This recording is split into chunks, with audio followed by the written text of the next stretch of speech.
Hello বন্ধুরা, happy Holi. সবাই কেমন আছো? আবার আমার রান্নাঘর থেকে একটা রান্নার নতুন ভিডিও নিয়ে তোমাদের সামনে চলে এলাম। আজকে হোলি স্পেশাল মালপোয়া কী করে বানালাম। প্রথমে অল্প আমি ক্ষীর করে নিলাম মালপোয়ার উপরে দেবার জন্য। ইচ্ছা করলে তোমরা ক্ষীর করে মালপোয়ার যে ব্যাটার তৈরি করব তাতেও দিতে পারো। আমি কিন্তু উপরে দেবার জন্যই একটু ক্ষীর করেছি।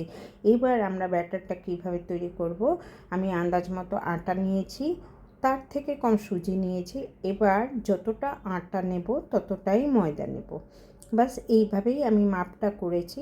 তবে আমার মালপোয়াগুলো খুব ভালো হয়েছিল, খুবই টেস্টি হয়েছিল। এবার যা যা দেবার দিয়ে দিয়েছি, এবার মশলাগুলো দেব। এবার আমি কাঁচামরিচ দিয়েছি, মালপোয়াতে কাঁচামরিচ স্মেলটা দারুণ লাগে। এলাচ গুঁড়ো দিয়েছি, আমি ঘরে করে রেখেছিলাম। ড্রাই ফ্রুটস দিয়েছি। ড্রাই ফ্রুটসের মধ্যে জাস্ট কাজু আর কিশমিশ, সামান্য নুন, টেস্টটা ব্যালেন্স হওয়ার জন্য। এবার শ্রেডেড কোকোনাট, যদি শুকনো নারকেল তোমাদের কাছে থাকে তবেই অল্প দিও, নাহলে দিও না।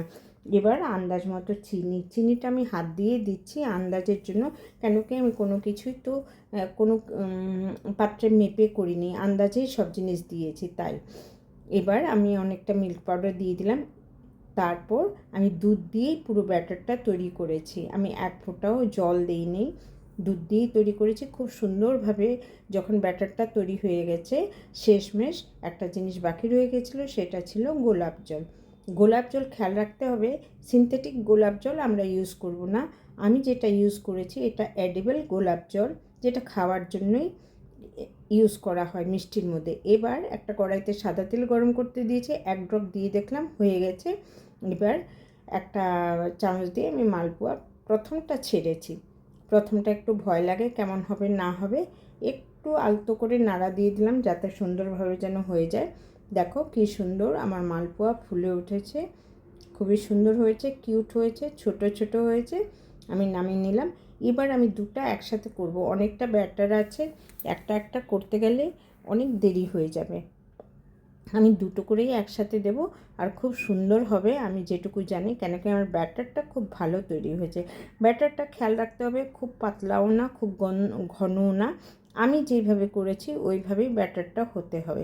পাতলা যদি হয় ওটা একদম ছড়িয়ে যাবে, এক জায়গায় থাকবে না। মালপোয়া তো একটু ফোলা ফোলা গোল গোল হবে, মোটা মোটা, তবে একটু ভালো লাগবে, তাই না? ড্রাই ফ্রুটসগুলো মুখে লাগবে। তো আমার এ করে সবগুলো ভাজা হয়ে গেছে। দেখো আমি কতগুলো ভেজেছি আমার বন্ধু বান্ধবকে এখানে দেওয়ার জন্য, তাই করেছি। এবার আমি ধীরে ধীরে সবার উপরে আমি ক্ষীর দিয়ে দেবো। ক্ষীরগুলোর মধ্যেও আমি একটুখানি চিনি গুঁড়ো, একটুখানি গোলাপ জল, একটুখানি এলাচ গুঁড়ো দিয়েছি। ওপর থেকে একটু কেশর দিয়ে সাজিয়ে দিয়েছি। কেমন লাগলো নিশ্চয়ই জানিও বন্ধুরা।